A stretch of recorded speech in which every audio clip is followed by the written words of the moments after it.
கர்த்தருடைய செய்தியை நாம் கேட்க போகிறோம். அல்லேலூயா. ஆரோன் அவர்கள் செய்தியை கொடுப்பார்கள். கேளுங்கள்.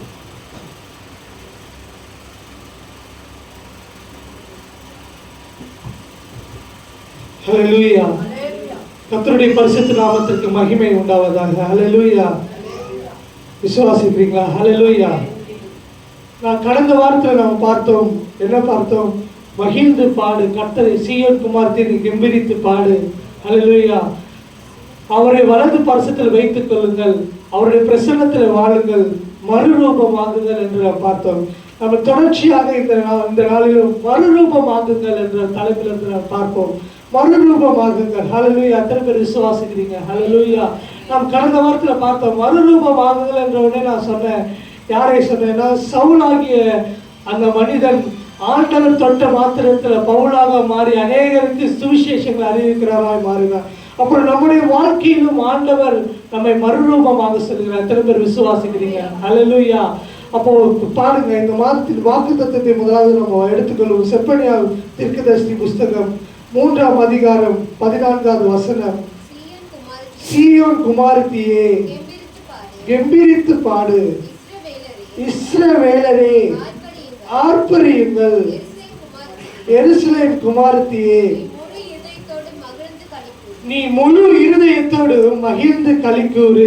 ஹல்லேலூயா. அப்ப பாருங்க, ஆண்டவர் மகிழ்ந்து களிக்கூறு என்று வாக்கு தத்தம் கொடுத்துட்டாரு.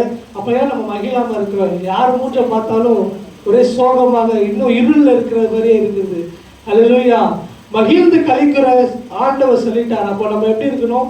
மகிழ்ந்து களி கூற வேண்டும். ஏனென்றால் ஆண்டவர் அவர் வாக்குத்தத்தம் பண்ணியிருக்கிறார். அந்த வாக்குத்தத்தத்தை அவர் நிறைவேற்றி முடிக்க அவர் வல்லமையுள்ள தேவனா இருக்கிறார். விசுவாசிக்கிறீங்களா? ஹல்லேலூயா. அப்ப பாருங்க, சீயோன் குமாரத்தி நீ கெம்பீரித்து பாடு, இஸ்ரவேலே ஆர்ப்பரியுங்கள், ஆர்ப்பரியுங்கள் என்று சொல்லியிருக்கிறார். ஆர்ப்பரியம் என்றால் நான் சொன்னது போல ஒரு யுத்தத்தில் நம்ம ஜெயிச்சுட்டு வந்துட்டோம் அப்படின்னா எப்படி ஆர்ப்பரித்து கொண்டாடுவோம்? ஒரு பண்டிகை நாட்கள் என்ன நம்ம எப்படி ஆர்ப்பரிப்போம்? அதே போலதான் ஆண்டவர் சொல்லுகிறார், ஒவ்வொரு நாளும் நம்ம ஆர்ப்பரித்து கொண்டாட மகிழ்ந்து பாட வேண்டும். ஏனென்றால் கர்த்தர் செய்த நன்மைகள் ஆயிரம் ஆயிரமா இருக்கிறது. திரும்ப விசுவாசிக்கிறீங்களா? ஹல்லேலூயா. அப்ப பாருங்க, கர்த்தர் நம் பட்சத்தில் இருப்பாரானால் நம்ம எதை குறித்து கவலைப்பட மாட்டோம். அதனால்தான் நம்ம கடந்த வார்த்தை சொன்னேன், அவரை நாம் வலது பரிசுத்துல வைப்போமானால் நம்ம எதை குறித்தும் கவலைப்பட மாட்டோம். விசுவாசிக்கிறீங்களா? ஹல்லேலூயா. அப்போ நம்மளோட மறுரூபம் ஆக வேண்டும், நம்முடைய இருதயம் மறுரூபம் ஆக வேண்டும். நாம் வாசிப்போம் ரோமர் எழுதின புஸ்தகம்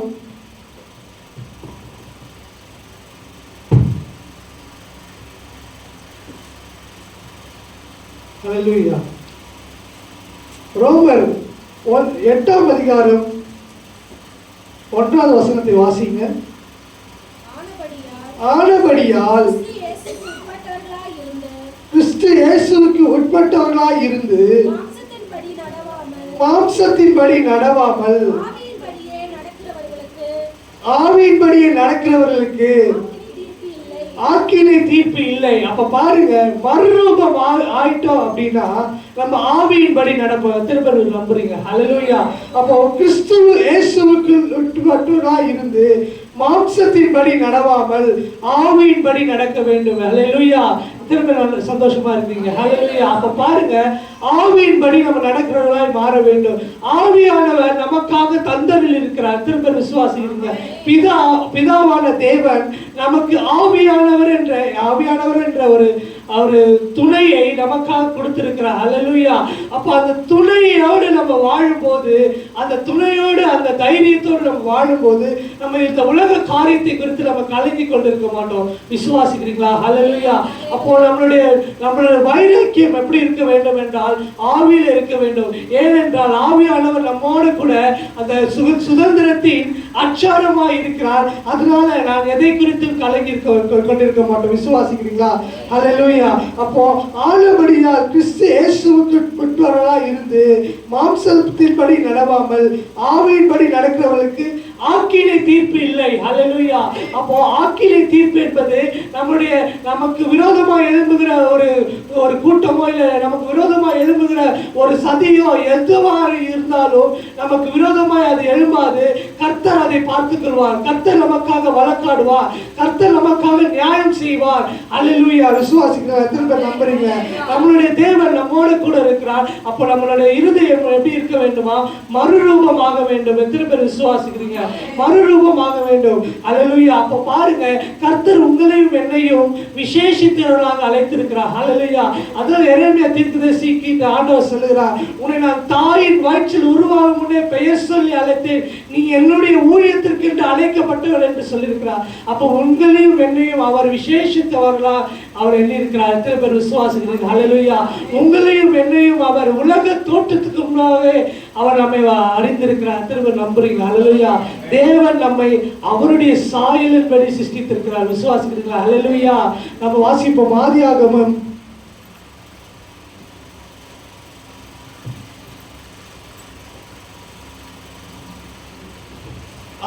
1ஆம் அதிகாரம் 27வது வசனத்தை வாசிங்க. தேவன் தம்முடைய சாயலாகவே மனுஷனை சிருஷ்டித்தார். அவனை தேவ சாயலாகவே சிருஷ்டித்தார். ஆணும் பெண்ணுமாக அவனை சிருஷ்டித்தார். ஹல்லேலூயா. அப்ப பாருங்க, நம்ம யாராக இருக்கிறோம்? தேவனுடைய இமேஜா இருக்கிறோம். ஹல்லேலூயா. தேவனை போல இருக்கிறோம். நம்ம வணங்குற தேவனுக்கு ரூபம் இல்லை என்றுலாம் நம்ம சில பேர் சொல்லி இருக்கிறத பார்த்துருக்கலாம். நீங்க யாரை வணங்குறீங்க? நாங்க வணங்குற தேவனை பார்த்தீங்களா? அவருக்கு கண் இருக்கு, மூக்கு இருக்கு, காது இருக்கு, கை இருக்கு எல்லாம் சொல்லுவாங்க. ஆனா அது கை இருந்த கால் இருந்த எதுவும் பிரோஜனம் இல்லை. ஆனா நம்மளோட தேவன் உயிருள்ள தேவனா இருக்கிறார். அவரை போலவே நம்ம சிருஷ்டித்திருக்கிறார். எத்தனை பேர் விசுவாசித்து? அப்போ நம்ம எவ்வளவு விசேஷித்தமானதாய் நம்ம சிருஷ்டித்திருக்கிறார். ஹல்லேலூயா. அப்ப பாருங்க, நம்முடைய இருதயம் மகிழ்ந்து களி கூற வேண்டும். ஏனென்றால் அவருடைய சாயலாகவே நம்மை சிருஷ்டித்திருக்கிறார். விசுவாசிக்கிறீங்களா? அப்ப பாருங்க, நம்முடைய இருதயம் மறுரூபமாக வேண்டும். அவர் எப்படி சிருஷ்டித்திருக்கிறார்? தேவன் தம்முடைய சாயலாகவே மனுஷனை சிருஷ்டித்தார். அவனை தேவ சாயலாகவே சிருஷ்டித்தார். ஆணும் பெண்ணுமாக சிருஷ்டித்திருக்கிறார். எத்தனை பேர் விசுவாசிக்கிறீங்க? ஹல்லேலூயா. அப்போ அவரை நம்ம பிரதிபலிக்கிறவர்களாய் நம்ம இருக்க வேண்டும். அவரை நம்ம அன்புக்குரியவர்களாய் இருக்க வேண்டும். நம்ம எதை உலக காரியங்களை குறித்து நம்ம கலங்கி தவித்துக் கொண்டு இருக்க கூடாது. உலகத்தில் உபத்திரம் உண்டு, ஆனால் திடன் கொள்ளுங்கள், நானும் உலகத்தை ஜெயித்தேன் என்று ஆண்டவர் சொல்லியிருக்கிறார். இயேசுவானவர் சொல்லியிருக்கிறார். இயேசுவானவருக்கு உலகத்தில் பாடுகள் உண்டு, அநேக காரியங்கள் உண்டு, அநேக போராட்டங்கள் உண்டு. ஆனாலும் அவர் ஆண்டவரோடு கூட இருக்கிற ஐக்கியத்தில் அவர் ஒன்றுபட்டிருந்ததுனால, அவர் மறுரூபம் ஆக்கப்பட்டு இருந்ததுனால அவர் எதை குறித்தும் கவலைப்படவில்லை. அவர் போகிற வழியெல்லாம் அற்புதம் நடந்தது. அவர் போகிற வழியெல்லாம் அதிசயம் நடந்தது. அவர் போகிற இடமெல்லாம் அநேகர் உயிரிழந்தார்கள். அநேகருக்கு சாட்சியா எழுப்பினார்கள். ஹல்லேலூயா. அப்போ நம்மளுடைய வாழ்க்கையில் அப்பேற்பட்ட ஒரு வைராக்கியம் இருக்க வேண்டும், விசுவாசம் இருக்க வேண்டும். என்னால் முடியும், என்னால் கர்த்தர் இதை செய்வார் என்ற நம்பிக்கை நமக்குள்ள இருக்குமானால் அதுதான் மறுரூபம் எனப்படும். ஹல்லேலூயா. எத்தனை பேர் விசுவாசிக்கிறீங்க? ஹல்லேலூயா. ஒன்றுமே இல்லாத வெறும் ஒரு ஆடு வைத்திருந்த அந்த தாவீது ஒரு நாள் ஆண்டவர் அவருக்குள்ள ஒரு தரிசனத்தை வைத்தார். ஆண்டவர் தாவீதுக்குள்ள வைத்த தரிசனம் என்ன? ஹல்லேலூயா. சமஸ்த இஸ்ரவேல் ஜனங்களை மிகுந்த மன வேதனைக்குள்ளாக ஆக்கி கொண்டிருந்தார். யாரு? கோலியாத். அப்போ மிகுந்த கிட்டத்தட்ட எல்லா இஸ்ரவேல் ராஜா எல்லாருமே அவனுக்கு முன்பாக பயந்து நடுங்கி கொண்டிருக்கிறார்கள். ஆனால் தாவீது பாருங்க, வெறும் இதுவோட வர. அவன் யாரு? ஒரு ஆடு மேய்ப்பன். அவன் யாரு? அந்த இடத்துல வருகிற காரியம் என்ன, அந்த திட்டம் என்ன பார்த்துங்க அப்படின்னா, தன்னுடைய சகோதரனை பார்ப்பதற்காக தான் வருகிறான். அல்லது தன்னுடைய சகோதரனுக்கு உணவு அளிப்பதற்காக தான் வருகிறான் அந்த தாவீதை. ஆனால் அந்த தாவீதை கொண்டுதான் கர்த்தர் பெரிய காரியங்களை செய்ய விரும்புகிறார். ஹல்லேலூயா. அப்போ இன்றைக்கு உங்களையும் என்னையும் கொண்டு கர்த்தர் ஒரு சித்தத்தை வைத்திருக்கிறார். அந்த சித்தம் என்ன என்பதை அறிந்து செயல்படுங்க. ஹல்லேலூயா. அவருடைய நோக்கத்திற்கு தங்களை அர்ப்பணிங்கள். தாவீது கர்த்தருடைய நோக்கத்துக்கு நோக்கத்துக்கு தன்னை அர்ப்பணித்தான். அதனால அவனுடைய வாழ்க்கை மறுரூபமாக்கப்பட்டது. ஹல்லேலூயா. அத்தனை பேர் விசுவாசிக்கிறீங்க? ஹல்லேலூயா. அவனுடைய வாழ்க்கை அன்று தினத்துல மாறினது. ஹல்லேலூயா. அவன் கோலியாத்துக்கு முன்பதாக சின்ன பிள்ளையா இருக்கிறான். அவன் வெறும் ஒரு ஆடு மேய்ப்பனா இருக்கிறான். அந்த ஆடு மேய்ப்பனை கொண்டுதான் அந்த கோலியாத்தை முறியடிக்க கர்த்தர் செய்தார். எத்தனை பேர் விசுவாசிக்கிறீங்க? ஹல்லேலூயா. அப்போ சமஸ்த இஸ்ரவேலுக்கும் ஒரு அன்றைக்கு ரட்சிப்பு வந்தது. ஹல்லேலூயா. விசுவாசிக்கிறீங்களா? இன்றைக்கு உங்களையும் என்னையும் கொண்டு கர்த்தர் இந்த தேசத்திற்கு ரட்சிப்பை தர விரும்புகிறார். அப்போ அந்த ரட்சிப்பு எவ்வளவு பெரியதா இருக்கிறது. இன்றைக்கு நீங்களும் நானும் அவருடைய ஸ்தலத்துல அவருடைய சன்னிதானத்துல வந்து அவரை ஆராதிக்கிறோம் என்றால் அது கிருபை. ஹல்லேலூயா. அப்போ அந்த கிருபை அளவிடப்படாதது. ஹல்லேலூயா. அப்போ அந்த கிருபையை நம்ம பெற்றுக்கொண்ட நாம் பிறருக்கு சுவிசேஷம் அறிவிக்காமல் இருப்பது எப்படி? ஹல்லேலூயா. அப்போ மறுரூபமாக வேண்டும். நம்முடைய இருதயம் மறுரூபமாக வேண்டும். அதுதான் வாசிக்கிறோம். ரோமருக்கு எழுதின புஸ்தகம் 12ஆம் அதிகாரம் 2வது வசனத்தை வாசிங்க.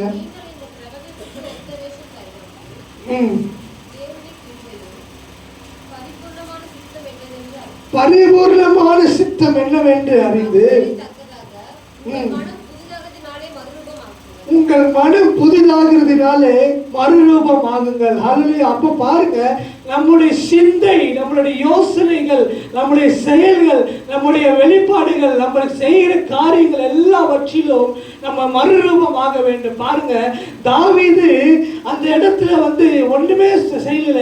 ஒரே ஒரு இது எடுக்கிறான். இயேசுவின் நாமத்தை கொண்டு நீ கோலியாத்தை முறியடிக்கிறான். ஹல்லேலூயா.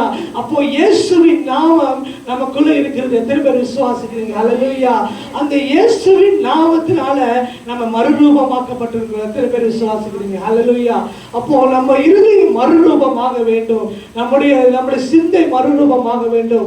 நம்ம பழைய காரியங்களை குறித்து யோசித்துக் கொண்டே இருக்கக்கூடாது. ஹல்லேலூயா. அதுதான் ஆண்டவர் சொல்லிட்டாரு, நீ மகிழ்ந்து பாடு, நீ கெம்பீரித்து சந்தோஷித்து ஆர்ப்பரி என்று ஆண்டவர் வாக்குத்தத்தம் பண்ணிட்டாரு. ஆனால் இன்னமும் நம்ம பழைய வாழ்க்கையை நினைத்து, ஐயோ என்னுடைய வாழ்க்கை என்னவா முடியும், என்னுடைய வாழ்க்கை என்ன, வாழ்க்கையில இவ்வளவு இடுக்கண்கள், நெருக்கங்கள், வேதனைகள், கலக்கங்கள் இருந்து கொண்டே இருக்கு. இன்னும் அதை சிந்தித்து கொண்டு இருக்கிறோம். இன்னும் அதை பற்றி நம்ம கவலைப்பட்டு கொண்டிருக்கிறோம். தேவச்சனமே இன்றைக்கு ஆண்டவர் சொல்லுகிறார், ஆண்டவர் மேல் உன்னுடைய நம்பிக்கையை வை. ஆண்டவரை நம்பிக்கையாக கொண்டிருக்கிற மனுஷன் பாக்கியவான் என்று சொல்லியிருக்கிறார். ஹல்லேலூயா. அத்தனை பேர் விசுவாசிக்கிறீங்க? ஆண்டவருடைய வாழ்க்கை, ஆண்டவரை நம்முடைய வாழ்க்கையில நம்ம அவருடைய வலது பாசத்துல நம்ம இருப்போம். ஆனால் கர்த்தர் நம்முடைய வாழ்க்கையை நிச்சயமாய் மாற்ற வல்லமையுள்ள தேவனாக இருக்கிறார். அதுக்கு தான் முதலாவது நம்ம மறுரூபமாக வேண்டும். ஹல்லேலூயா. நம்முடைய வாழ்க்கை டிரான்ஸ்ஃபர்மேஷன் ஆக வேண்டும். இது பழைய வாழ்க்கையிலே இருந்து கொண்டு இருக்கக்கூடாது. பழைய யோசனையை நம்ம இருந்து கொண்டு இருக்கக்கூடாது. ஏனென்றால் ஆண்டவர் நம்முடைய வாழ்க்கையை மாற்றிவிட்டார். ஹல்லேலூயா. அவர் பரம தகப்பன். அவர் நம்மை விடுவிக்க வல்லமையுள்ள தேவனாய் இருக்கிறார். ஹல்லேலூயா. அத்தனை பேர் விசுவாசிக்கிறீங்க? அப்போ அந்த தேவன் உண்மை உள்ளவராய் இருக்கிறார். அவர் வாக்குத்தத்தம் பண்ணினார் அல்லவா, நீ மகிழ்ந்து களி கூறு என்று சொல்லியிருக்கிறார். நீ பூமியில் உள்ள சகல ஜனங்களுக்கு நான் உங்களை கீர்த்தியும் புகழ்ச்சியுமா வைப்பேன் என்று சொன்னார். அப்போ அந்த வாக்குத்தத்தின்படி அது நடக்கும். விசுவாசிக்கிறீங்களா? அந்த வாக்குத்தத்தம் அவரால் அது செய்ய முடியவில்லை என்றால் சொல்லியிருக்க மாட்டார். விசுவாசிக்கிறீங்களா? அவரால் அது முடியும். அதனால தான் அவர் சொன்னாரு. ஹல்லேலூயா. அத்தனை பேர் விசுவாசிக்கிறீங்க? மரித்தோரை உயிரோடு எழுப்ப ஆண்டவரால் முடியும். அதனால தான் அவர் சொன்னாரு, லாசரே நீ எழுந்து வெளியே வா அப்படின்னு சொன்னார். ஒரே ஒரு வார்த்தை தான். அந்த வார்த்தை அவரால் செய்ய முடியும். ஹல்லேலூயா. மார்த்தாலும் மரியாதை அழுது கொண்டு இருக்கிறார்கள். ஐயோ 4 நாள் ஆயிட்டது, அது நாற்று மடிக்குமே, இது எப்படி என்னால் முடியும்? ஹல்லேலூயா. நீங்கள் இருந்திருந்தால் இந்த காரியம் நடந்திருக்காது என்று மார்த்தாலும் மரியாதை அழுகிறாங்க. ஆனால் ஆண்டவர் சொல்கிறார், நீ விசுவாசித்தால் தேவனுடைய மகிமையை காண்பாய் என்று சொல்கிறார். ஹல்லேலூயா. அப்ப பாருங்க, விசுவாசத்தினாலே நீதிமான் பிழைப்பான் என்று சொல்லப்பட்டிருக்கிறது. நம்ம எல்லாரும் நீதிமான்களால் பார்க்கப்பட்டிருக்கிறோம். அப்ப மறுரூபமாக வேண்டும். ஹல்லேலூயா. நம்முடைய இருதயம் மறுரூபமாக வேண்டும். நம்முடைய இருதயம் எதை குறித்து கலங்கி கொண்டு இருக்கக்கூடாது. நம்ம இருதயம் பழைய யோசனைகளை நினைத்து கொண்டு இருக்கக்கூடாது. பழைய காரியங்களை இது எப்படி நடக்கும், நம்ம விசுவாசித்ததுக்கு அப்புறம் வாக்குத்தத்தத்தை நாம் சுதந்திரமாக்கி கொண்டதுக்கு அப்புறம் நம்ம பழைய காரியங்கள் இது எப்படி நடக்கும் என்ற அவிசுவாசத்துக்குள்ளாக நாம் போய்விடக்கூடாது. தேவ ஜனமே, இன்னைக்கு தேவன் நம்மளை பார்த்து சொல்லுகிற காரியம் டிரான்ஸ்ஃபர்மேஷன், நம்மளுடைய வாழ்க்கை டிரான்ஸ்ஃபர்மேஷன் ஆக வேண்டும். ஹல்லேலூயா. எப்படி ஒரு ஆடு வைத்து கொண்டிருந்த ஒரு மனிதன் எப்படி சமத்த இஸ்ரவேலுக்கும் ராஜாவா ஆக்கினாரோ, இன்றைக்கு நம்மளுடைய ஏழ்மையிலிருந்து கர்த்தர் உயரத்துல தூக்கி வைக்க அவர் வல்லமை உள்ள தேவனாக இருக்கிறார். அதுக்கு முதலாவது கர்த்தரை நம்ம நம்ப வேண்டும், விசுவாசிக்க வேண்டும். அவிசுவாசம் நமக்குள்ள வரக்கூடாது. கிறிஸ்தவனா இருக்கிற நமக்கு அவிசுவாசம் வரக்கூடாது. ஹல்லேலூயா. உலகத்துல இருக்கிற சூழ்நிலைகள் நமக்கு விரோதமாக தான் இருக்கும். உலகத்துல காணப்படுகிற சூழ்நிலைகள் நமக்கு கடினமாக தான் இருக்கும். உலகத்துல காணப்படுகிற சூழ்நிலைகள் நம்முடைய வாழ்க்கையை நெருக்கத்தை உண்டு பண்ணும்.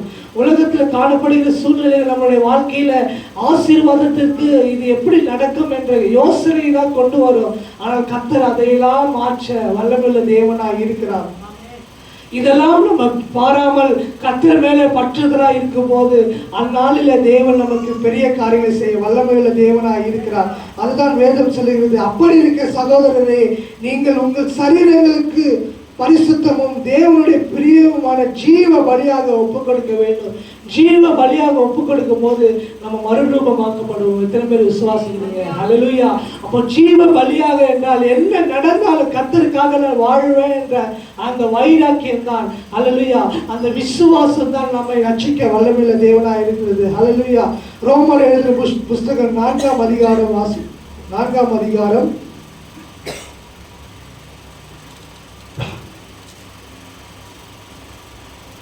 20வது வசனத்தை வாசிங்க. தேவனுடைய வாக்குத்தத்தத்தை குறித்து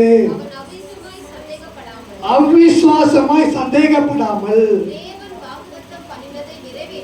தேவன் வாக்குத்தத்தம் பண்ணினதை நிறைவேற்ற வல்லவராய் இருக்கிறார் என்று முழு நிச்சயமாய் நம்பி தேவனை மகிமைப்படுத்தி விசுவாசத்தில் வல்லவனானான். பாருங்க, ஆபிரகாம் தேவன் சொன்னப்பட்ட வாக்குத்தத்தத்தை முழுமையா நம்பி, இது எப்படி கால தாமதமா இருக்கிறது, நான் 100 வயதுக்கு இளவனா இருக்கிறேன், இது எப்படி நடக்கும் அப்படின்னா அவன் அவிசுவாசமா நினைக்கல. ஆண்டவர் சொல்லிட்டார், அதை நிறைவேற்றி முடிப்பார் என்ற அந்த நம்பிக்கையினால அவன் என்னவானா விசுவாசித்தான். ஹல்லேலூயா. அத்தனை பேர் விசுவாசிக்கிறீங்க. அப்போ இன்றைக்கு கர்த்தர் சொல்லப்பட்ட வாக்குத்தத்தம் நிறைவேறுவதற்கு சில காலங்கள் அவர் அது தாமதிக்கப்படும், அது தாமதமா ஆகும். ஆனால் அதற்காக நம்ம காத்திருக்கும் போது கர்த்தர் நம்ம ஜீவ ஊற்றாக நம்ம எழுப்பி நிற்க செய்வார். எத்தனை பேர் விசுவாசிக்கிறீங்க? ஹல்லேலூயா. அப்புறம் நம்ம வாழ்க்கையை தெற்கத்தி வெள்ளங்களை திருப்பும் போது கர்த்தர் நம்முடைய வாழ்க்கையை திருப்பி போடுவார். எத்தனை பேர் விசுவாசிக்கிறீங்க? ஹல்லேலூயா. கர்த்தர் இவளுக்கு பெரிய காரியங்களை செய்தார், இது நிமித்தம் இவர்கள் எல்லாம் மகிழ்ந்து இருக்கிறார்கள் என்று புறஜாதியர்கள் சொல்லுவார்கள். ஹல்லேலூயா.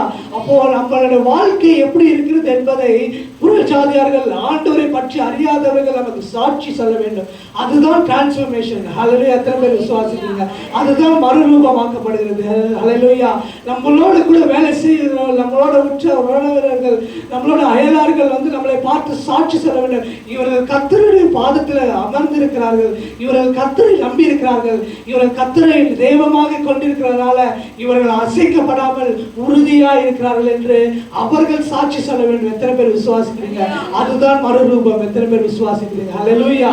அப்போ அப்பேற்பட்ட ஒரு மறுரூபத்தை தான் ஆண்டவர் இந்த நாட்களில் உங்களிடத்தில் என்னிடத்தில் ஆண்டவர் விரும்புகிறார். தேவச்சனமே, கர்த்தர் விரும்புகிற காரியம் அதுதான், மறுரூபமாக வேண்டும். பிற ஜனங்கள் நம்மளை பார்த்து சாட்சி சொல்ல வேண்டும். ஹல்லேலூயா. சங்கீதம் 126வது சங்கீதத்தை வாசிங்க.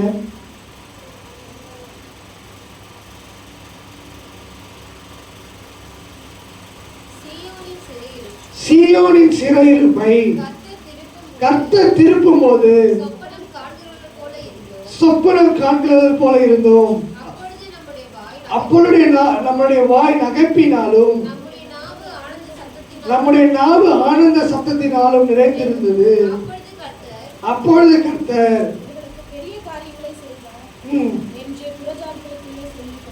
கர்த்தர் பெரிய காரியங்களை செய்தார் என்று புறஜாதிகள் சொல்லி கண்டார்கள். ஹல்லேலூயா.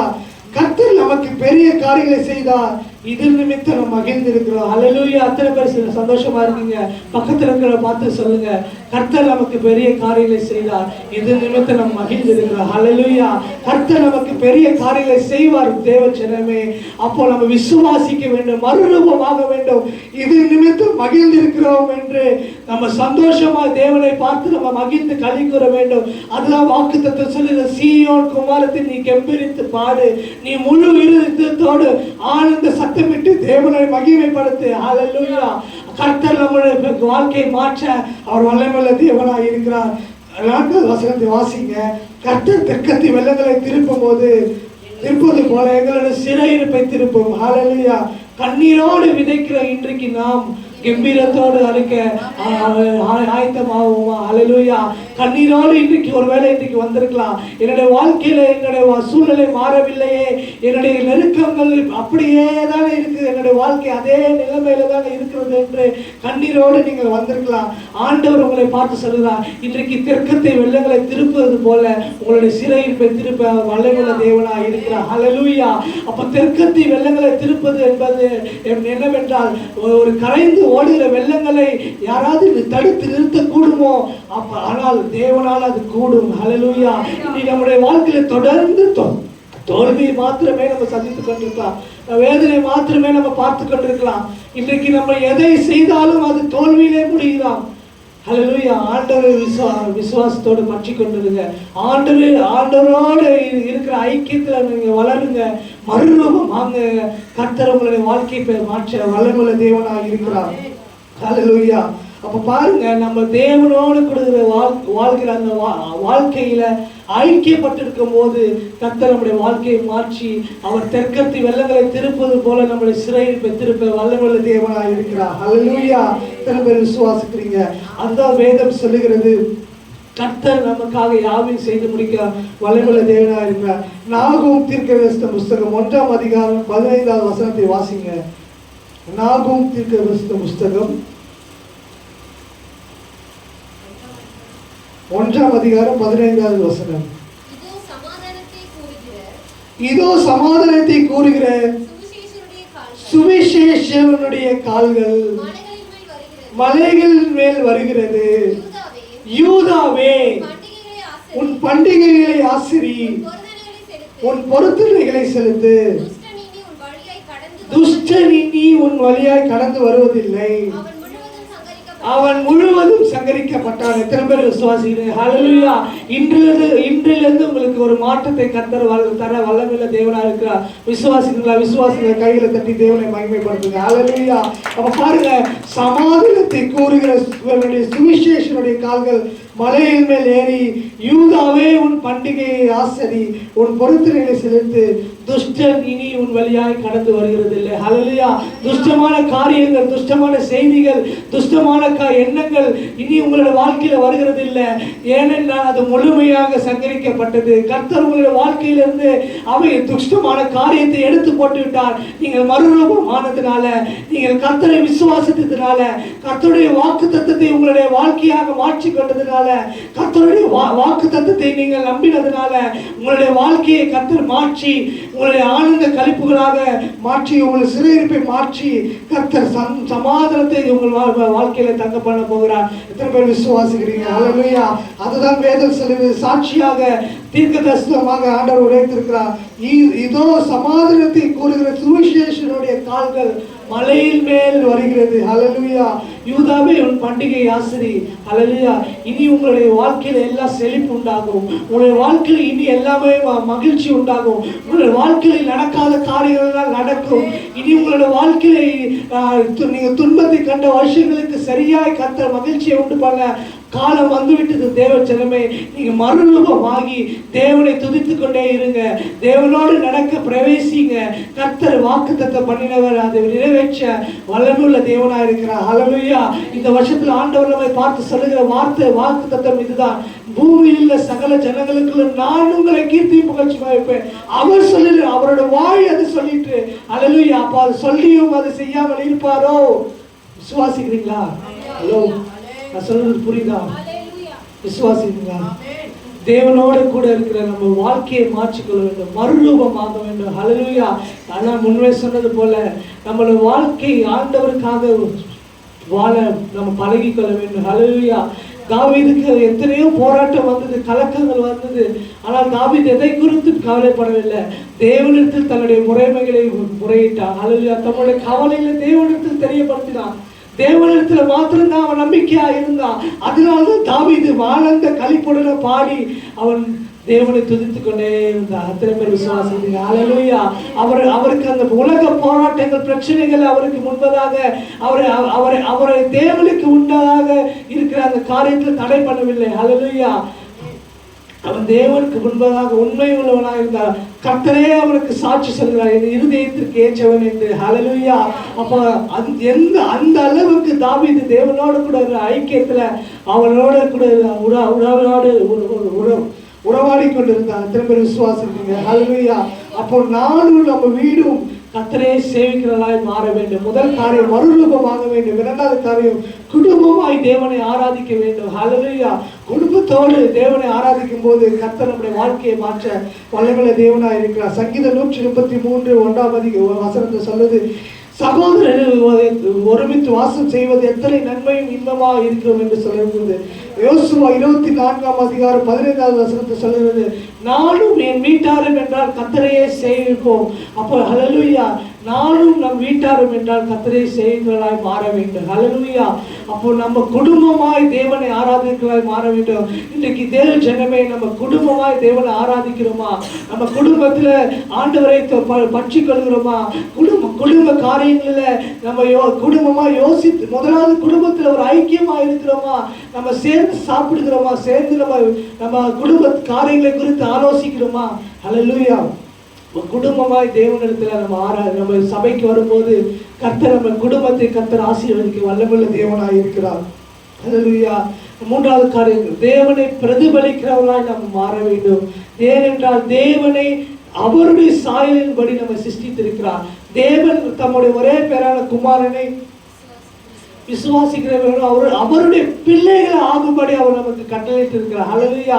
யோவான் 1 அதான் சொல்லப்பட்டிருக்கிறது, அவர் யாரெல்லாம் அவர் விசுவாசிக்கிறார் அவர்கள் எல்லாரும் அவருடைய பிள்ளைகளாக இருக்கிறார். அப்ப நம்ம எல்லாம் விசுவாசித்திருக்கிறோம், அவருடைய பிள்ளைகளா இருக்கிறோம். அப்ப அவருடைய பிள்ளையா இருக்கிற நாம் அவரை போல நம்ம பிரதிபலிக்கிறவர்களாக இருக்க வேண்டும், அவரை நம்ம ரெஃப்ளெக்ட் பண்றவர்களா இருக்க வேண்டும். எத்தனை பேர் விசுவாசிக்கிறீங்க? ஹல்லேலூயா.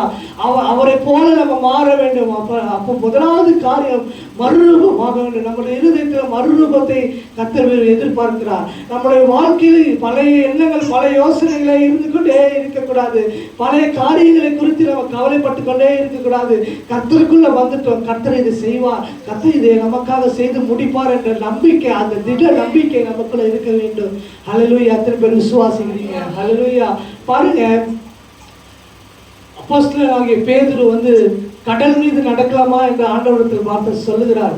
அவர் கடல் மீது நடந்து வா என்று, ஆண்டவரே நீரே என்றால் நான் கடல் மீது நடக்கலாமா என்று சொல்றார். அவரால் அந்த வா மகனே என்று சொல்லிட்டாரு. கடல் மீது நடக்கிறான். அப்போ கூட இருந்தவர்கள் எல்லாம் சீஷர்கள் எல்லாம் அவரை பார்த்து சொல்றாரு, நீனா ஆண்டவரா, நீனா இயேசுவா என்றெல்லாம் கேட்டிருப்பாங்க. ஆனா அதெல்லாம் பார்க்காம தான் அவன் கடல் மீது நடந்து வந்தான். அவன் கடல் மீது நடந்து வந்ததுக்கு அப்புறம் உலக காரியங்களை குறித்து அவன் கவலை வந்துவிட்டது. உலக கடல் சீற்றத்தை குறித்து, உலகத்தில் நடக்கிற இந்த கடல் காட்சிகளை குறித்து அவனுக்கு கவலை வந்துட்டு அவன் கீழே பார்த்துட்டான். கீழே பார்த்த உடனே அவன் தடுமாறி விழுந்துட்டான். ஹல்லேலூயா. அப்ப பாருங்க, சூழ்நிலைகளை நம்ம பார்க்க கூடாது. சூழ்நிலைகள் நமக்கு சாதகமா இருக்காது. கிறிஸ்தவனா இருக்கிற நமக்கு அது மிக மிக கடினமா இருக்கும். ஹல்லேலூயா. நம்ம வாக்குத்தத்தத்தை நம்ம பெற்றுக்கொள்ளும் போது நமக்கு ஆசீர்வாதமா தான் இருக்கும். வாக்குத்தத்தத்தை நம்ம சுதந்திரித்துக் கொள்ளும் போது அது ஆசீர்வாதமா தான் இருக்கும். ஆனா அந்த வாக்குத்தத்தின் படி நம்ம நடக்கிறவர்களாய் மாறும் போது அந்த வாழ்க்கை கடினமா தான் தோன்றும். அது இழுக்கமான தோன்றுதான். ஆனா அந்த சூழ்நிலையை பார்த்து நம்ம கலங்கி போய்க்கூடாது. சூழ்நிலைகளை நம்ம சகிக்கிறவர்களாய் மாற வேண்டும். அந்த சகிக்கிற தன்மையை கர்த்தர் நமக்கு பலனை தர வல்லமையுள்ள தேவனா இருக்கிறார். எத்தனை பேர் விசுவாசிக்கிறீங்க? ஹல்லேலூயா. அப்போ சூழ்நிலைகளை பாராமல் கர்த்தரே தெய்வமாக பற்றிருக்கிற மனுஷன் பாக்கியவனாக இருக்கிற போது கர்த்தர் நம்முடைய வாழ்க்கையை மாற்ற வல்லமையுள்ள தேவனாக இருக்கிறார். எத்தனை பேர் விசுவாசிக்கிறீங்க? ஹல்லேலூயா. அப்போ பேதுரு பார்த்தீங்க அப்படின்னா சூழ்நிலையை பார்த்ததுனால இடறி விழுந்தான். அப்போ நம்மளும் இந்த இந்த நாட்டில் சூழ்நிலையை பார்க்க கூடாது. தேவன் சொன்ன வாக்குத்தத்தம் என்ன? நம்ம இந்த மாதத்துல முழுமையாக பார்த்து கொண்டிருக்கிறோம். மகிழ்ந்து களி கொண்டு சீயோன் குமாரத்தை நீ கம்பீரித்து பாடு என்று சொல்லியிருக்கிறார். அந்த வாக்கு தத்தத்தை நம்ம சுதந்திரமாக பெற்றுக்கொண்ட நம்ம அந்த சூழ்நிலையை பார்த்து கலங்கி கொண்டிருக்கூடாது.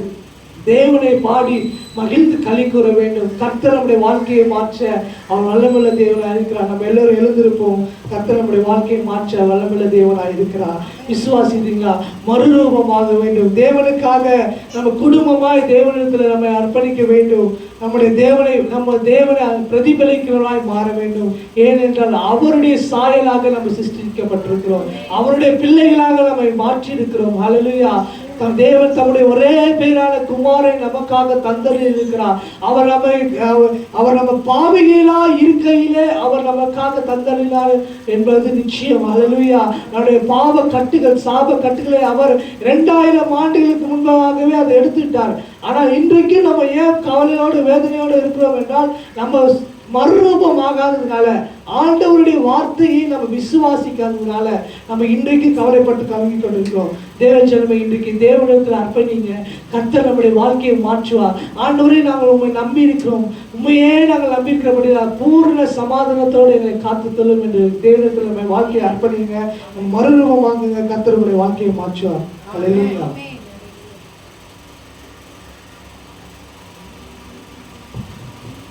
உண்மையே நம்பி உடையவர்கள் பூர்ண சமாதானத்தோடு கர்த்தர் காத்து நடத்துவார். கர்த்தருடைய பிள்ளைகளை நாம் எல்லாரும் ஆவியிலே மறுரூபம் ஆகும்போது ஆண்டவர் உங்களை எல்லாவற்றிலிருந்து ஆசீர்வதிக்க வல்லமையுள்ள தேவனாயிருக்கிறார். கர்த்தர் இன்றைக்கு கொடுக்கப்பட்ட அந்த செய்தியின் மூலமாக நீங்கள் மறுரூபமாக இருப்பீர்கள் என்று நான் நம்புகிறேன். ஆவிக்குரிய விஷயத்தில் நீங்கள் கவனமாக இருங்க. நல்ல விசுவாசத்தோடு வாழ்க.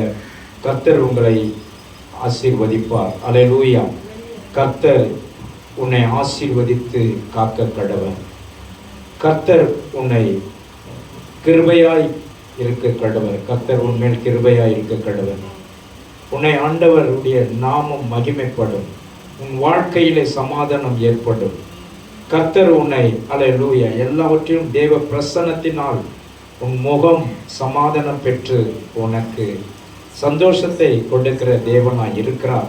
இன்றைக்கு தேவ ஜனமே, கர்த்தர் உங்களை ஆசீர்வதிக்க வல்லமையுள்ள தேவனாய் இருக்கிறார். நம்ம எல்லாரும் சேர்ந்து செல்வோம்.